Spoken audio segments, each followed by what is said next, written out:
আসসালামু আলাইকুম। আজকে আমরা দেখব যে কিভাবে মোবাইল অ্যাপ ব্যবহার করে উত্তরাধিকার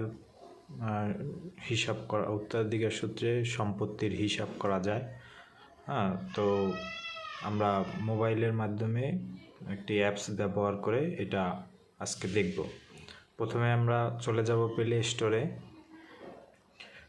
স্টোরে গিয়ে আমরা প্রথমে সার্চ দিব উত্তরাধিকার লিখে। বাংলায় আমরা উত্তরাধিকার লিখলে চলে আসবে। এই যে আমার উপরে আসছে। যেহেতু অ্যাপসটি আমার আগে ইনস্টল করা আছে, আপনাদের ইনস্টল না করা থাকলে আপনারা ইনস্টল করে দিবেন। আমি এরপরে এটা ওপেন দিলাম। ইনস্টল করার পরে আপনারা ওপেন দিবেন। এই যে চলে আসছে আমাদের উত্তরাধিকার অ্যাপস।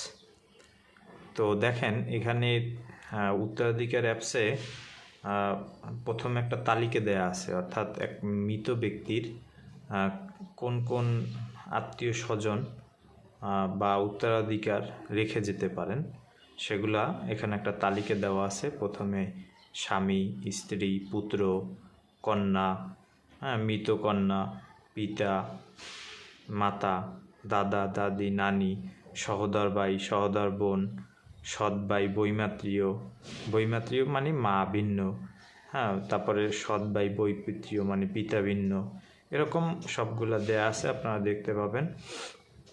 এরপরে আপনারা যদি হিসাব করেন তাহলে প্রথমে আমি একটা সহজ হিসাব আপনাদেরকে দেখাবো। যে হিসাবটা হলো, আপনারা ধরেন এক ব্যক্তি এখানে 100% জমি, 100% আমি দিলাম, 100% জমি উনি রেখে মারা গেছেন। এখন ওনার কে কে জীবিত আছে, ধরেন ওই ব্যক্তি আব্দুল করিম ধরে নেন, সে একজন স্ত্রী রেখে মারা গেছেন, তার পুত্র আছে 2 জন, ঠিক আছে, তার কন্যা আছে 1 জন, ঠিক আছে। এরপরে তার আমরা সিম্পলি এটুকু দেখি। আর আমরা দেখি যে সহোদর ভাই আছে ওনার 2 জন আব্দুল করিমের, সহোদর বোন আছে 1 জন দিলাম, ঠিক আছে। তাহলে এই আপাতত আমরা এটুকু দেখি যে এটা দেওয়ার পরে কি আসে। তাহলে আমরা দেখলাম কি ওনার স্ত্রী 1 জন, পুত্র 2 জন, কন্যা 1 জন, তারপরে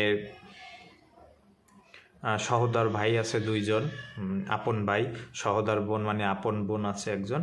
তাহলে আমরা দেখব যে এটার ফলাফল কি আসে। আমরা ফলাফল যে বাটনটা মানে অপশনটা আছে ওখানে আমরা প্রেস করব। তো দেখেন এখানে একটা উত্তরাধিকার হিসাব আসছে অটোমেটিক্যালি। এখানে দেখেন তার আমরা যে অপশনগুলো দিয়েছিলাম যে 100% জমি, তার স্ত্রী, পুত্র 2 জন, কন্যা 1 জন, সহোদর ভাই 1 জন, সহোদর ভাই 2 জন, সহোদর বোন 1 জন, ঠিক আছে। তাহলে দেখেন এখানে সম্পত্তির বন্টন এখানে সুন্দরভাবে আধুনিক সিস্টেমে ওরা অংশভিত্তিক করে দিয়েছে। আগে যেরকম আনাগন্ড করা ক্রান্তি ছিল সেই রকম না, এখন এই অংশভিত্তিক করে দিয়েছে। তাহলে দেখেন এখানে স্ত্রী অংশ 0.125, যিনি 12.50% জমি পাবে, পুত্র পাবে 2 পুত্র এবং কন্যা।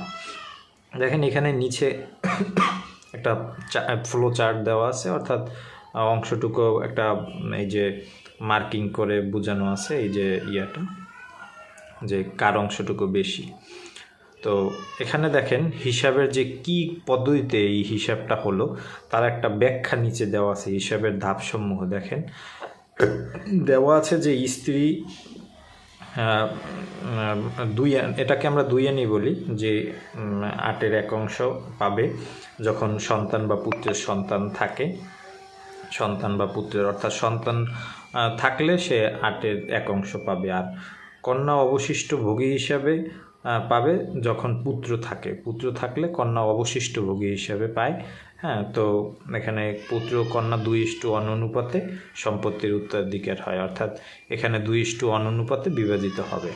তো এরকম আপনারা যে কোনো হিসাব করতে পারবেন। এই যে ব্যাকে পিছনে গিয়ে আপনারা আবার পুনরায় যে কোনো হিসাব করতে পারবেন ইচ্ছা মতো। আপনারা এটা দিলে ইয়া হবে।